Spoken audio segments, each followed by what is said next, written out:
Be more interested than interesting. So today we live in a Facebook world. We live in an Instagram world. Everything is about showing how interesting you are. I guess it's because we live in such a fast-paced world that people get so caught up, and what they forget is that we need to slow down. When we're with other human beings, when we're with our clients, we need to be a crockpot rather than a microwave. One of the things that we never got taught on was how to listen. One of the things that's so important when it comes to listening is listening with the intent to understand. If you take the letters in listen and you shuffle them around, you actually get the word silent. This one common service language can help change your zip code. Hello, I want to welcome everyone to the Wisdom of Wrench podcast, otherwise known as the WOW podcast. I'm your host, Kevin Comerford, and we've got a really special episode for you today. This is what we call our learning episodes. And on our learning episodes, we're going to be talking about common service language items. What common service language is, it is language that we use that builds and defines the culture inside Wrench. And today's common service language is a game changer. It's something that I feel is our secret sauce. It's what we do that differentiates us from all other competitors. If you can master this common service language, it can change your zip code. Here's what it is. Be more interested than interesting. And today we're going to talk about three things with regards to that, being more interested than interesting. We're going to talk about what it is and what it means. We're also going to talk about why it's important. And the third thing we're going to talk about is how it applies and how it shows up in your personal and business life. Let's get to it. What does be more interested than interesting mean? It really is a mindset going into any conversation or any interaction with another person, which requires two traits we had to have as human beings. Those traits, the first one is the trait of humility. And humility is the quality of being modest and respectful and valuing the contributions of others and recognizing that we all have limitations. So humility is very, very important to have when it comes to be more interested than interesting. The second trait is curiosity, which is a deep desire to learn and to continue to grow. If you've got humility and if you've got curiosity, continue to listen. If you want to develop those more, that is a really good goal to go after as well. And we're going to talk about how you can do that. So today we live in a Facebook world. We live in an Instagram world. We live in a TikTok world. What I mean by that is everything is about showing how interesting you are. Everything is about putting yourself out there to show others what's going on in your life. Well, if you listen or believe what Abraham Lincoln said in 1860, which was, if you want to lead the orchestra, you've got to turn your back on the crowd. What he's telling us by that is figure out what the masses are doing and doing the opposite. So if the masses are all about wanting to share how interesting they are, flip the script and go after being more interested. And really what being more interested than interesting means is to take the focus off yourself and put it on the other person that you're interacting with. One of the things that I like to do is I like to pretend that there's a spotlight up in the top left-hand corner of a room that I'm in when I'm interacting with somebody. And when I'm speaking, the spotlight's on me. And when the other person is speaking, the spotlight is on them. The question is, Kevin, who is the spotlight on more? Is it you or is it them? And just that awareness, being totally and completely aware of who the spotlight is on, is very, very helpful for me at all times. Another way to look at this is Daniel Pink in his book, To Sell As Human, shares, let others sit in the big chair while you sit in the small chair. Yes, he was talking about sales, but sales is in every aspect of our life. So what he was talking about is when you're with a client, or even when you're with a friend, let them sit in the big chair and you sit in the small chair. The amazing thing is several weeks ago, we had Michael Mullins on the broadcast. And one of the things that he brought up when we were talking about this common service language item was he said, wait. You're not going to believe this, you guys. Let the client sit in the small chair, or let the client sit in the big chair and me sit in the small chair. He immediately stopped our broadcast and said, I have a photo of a stool that I bring into every client's home that I go into, and I sit in that chair or that stool because it puts me in a lower position of power than the client. He also said, when I go out on the client's porch or in their backyard, I always intentionally sit on a lower chair than them, on a lower stair than them. And what that's called is communication jujitsu. It's really taking a perceived weakness, being in a smaller chair, and actually using it as a strength. So to wrap up this first point around what be more interested than interesting really is, it's really being intentional about listening more and talking less. The second thing we're going to talk about today is why is be more interested than interesting important to incorporate in your life.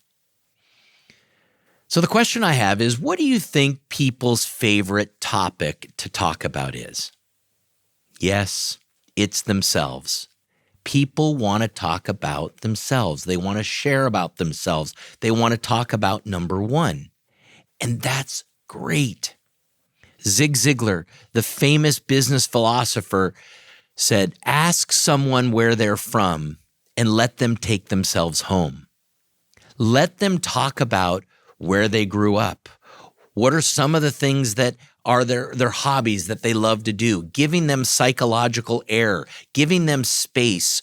Why? Because when they're doing that, their endorphins are firing.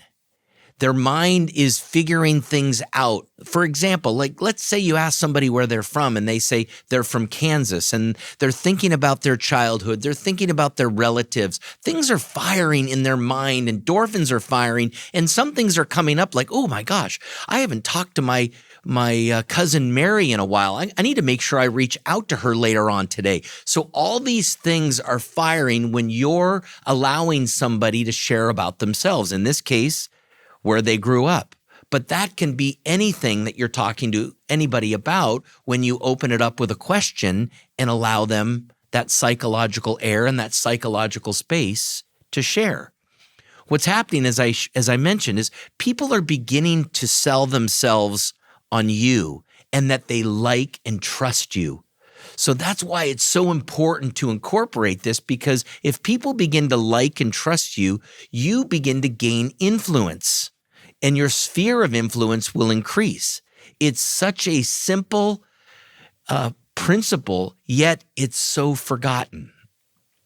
One of the things that reminds me, or that shows me and demonstrates for me that this is forgotten, is I ran a company, and my company that I owned had about 35 plus salespeople. And when we brought a new salesperson on board, we would always have them go out and get competitive bids at their own personal place of residence. So they would physically come in and they would call up these companies, and they would have 3 companies out and talk to them about a new heating and air conditioning system. They would go through the presentation. Like I said, they'd have to set the appointment up. They'd have to meet with the person. What I found interesting was when the new salesperson that was coming on board with us had to meet with our sales staff, because we brought them in to one of our sales meetings once they were done getting those 3 bids, and they needed to kind of give the rest of the staff an update on how it went, which company came out, how was their presentation. What I was always blown away by is regularly, consistently, north of 80% of the time, we were told that, the salesperson came in, spent about 20 to 30 minutes, looked at the equipment, then told the client, yep, I'll email you an estimate. Unbelievable. Unbelievable. Why? I guess it's because we live in such a fast-paced world that people get so caught up, and what they forget is that we need to slow down. We need to be a crock pot when we're with other human beings, when we're with our clients. We need to be a crock pot rather than a microwave. Everything is better if you let it marinate. So take your time, slow down. What you also get, and why it's also important if you choose to incorporate be more interested than interesting, is you learn so much more. It's amazing because you're the one that's now getting all this information rather than constantly sharing with people what you know. The question is are you a learner or are you a knower? When you're in a situation with a client or another human being, do you approach that where you want to learn, or do you want to be a knower and share all the information that you know about a certain topic? Well, being more interested than interesting, if you get really good at that, you magically learn so much more about life, about that person, and you're so much more well-equipped. The final thing that be more interested and interesting does, and why it's important, is it takes the pressure off you. Rather than you have to be the one that keeps the conversation going and talking all the time, if you can flip the script and let the client do the talking, let the other human being that you're interacting with do the talking, that takes a tremendous amount of pressure off of you.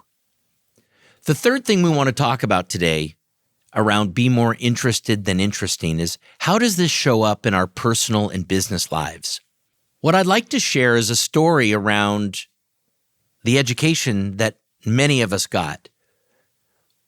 We spent 12, some of us 16, some of us 20 years in school learning how to read, learning how to write, and learning how to speak. One of the things that we never got taught on, I know I never did, was how to listen, how to be an active listener. One of the things that's so important when it comes to listening is listening with the intent to understand versus listening with the intent to respond. Let me say that again. Listen with the intent to understand versus listening with the intent to respond. Let me give you an example of how listen with the intent to respond versus listening with the intent to understand shows up. Let's say you've got 4 people sitting at a table and they're talking about their kids. And the first person starts talking and they share something about their child, like maybe their child is playing baseball and they've got a game this week. And the other person chimes in and says, oh yeah, my son also, they have a soccer game going on this week. We're really excited.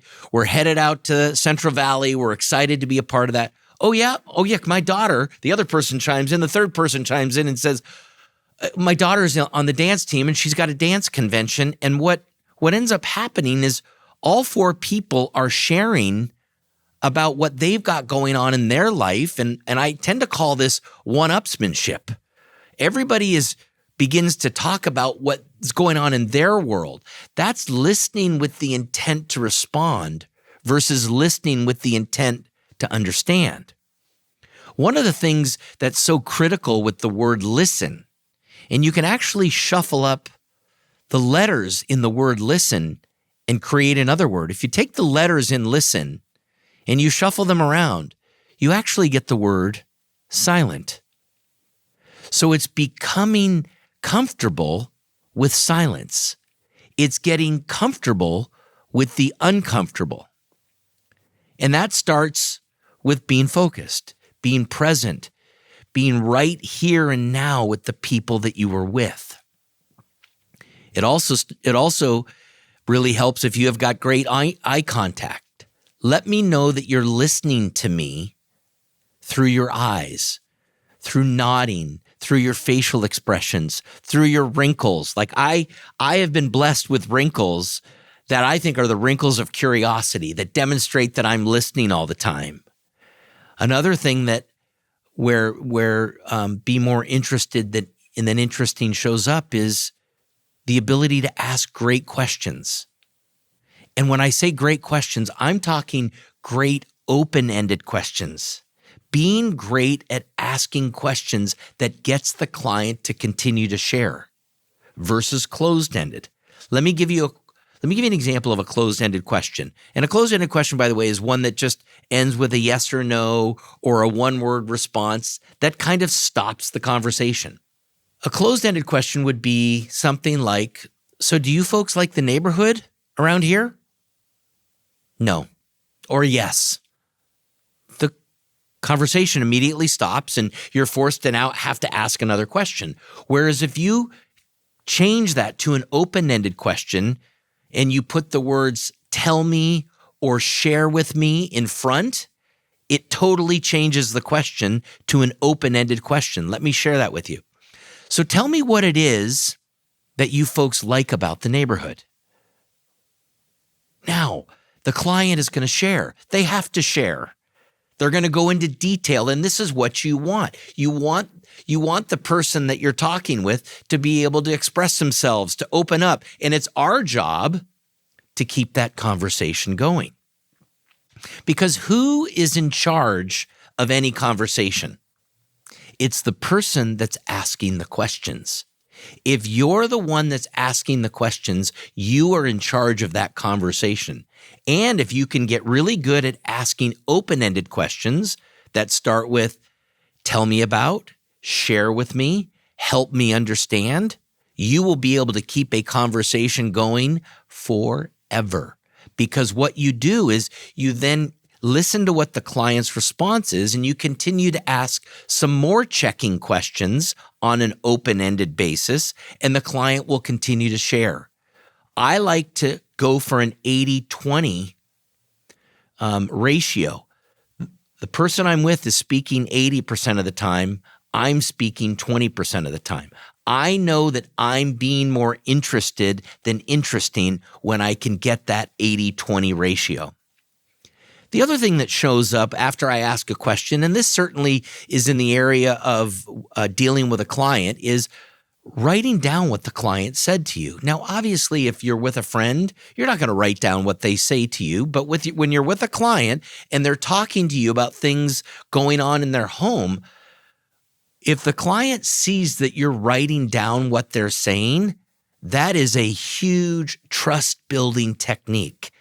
If I'm seeing you write down what I'm saying, I know you're paying attention, and I really like that. And I'm liking you more, I'm trusting you more, and people always do business with people they trust and like. Another thing in how this shows up is when the client shares some stuff with you, it's important to reflect what they say. So you could say something, so what I'm understanding is this. So what I'm understanding is going on is you're having this type of situation. When you reflect back to the client what they just said to you, look out. The client's going to share more. They're going to feel heard. And when they feel heard, you've just made a friend. Other little things that you can you can use is modeling the client's behavior. Smile when they're smiling. Get serious when they're getting serious. And one of the final things that I think be more interested than interesting shows up if you want to gain influence.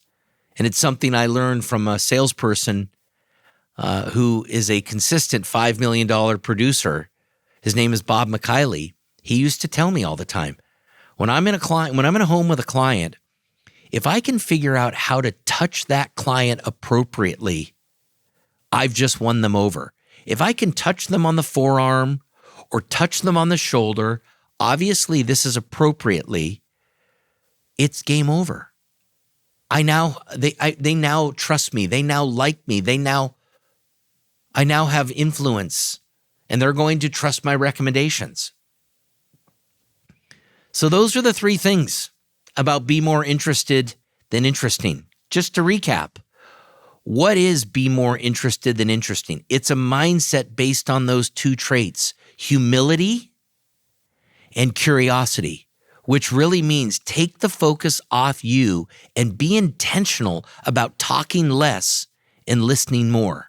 Let the client sit in the big chair. Let the person you're visiting with sit in the big chair. You sit in the small chair. It's communication jujitsu. Why is it important? Well, if you get really good at be more interested than interesting, people will trust and like you. You'll also learn a lot more, and you'll take the pressure off yourself. How does this show up in our daily lives? Well, it's all about becoming a better skilled and active listener, where we learn to listen with the intent to understand versus listening with the intent to respond. We get great at asking open-ended questions. We get great at having great eye contact and being okay with silence, getting comfortable with the uncomfortable. Great at taking notes if we're in a situation with a client and we're looking to transact business with them. Being great at reflecting back what they said to you, saying something like, so what I'm understanding you're saying is this. So team, I truly believe that if you can get good at be more interested than interesting, it is a game changer for all of us. It is to me the differentiator. If we go in and we are great listeners, if we are truly, truly taking our time and letting things marinate with the client, it'll make a big difference in their life, and it'll be a game changer for you.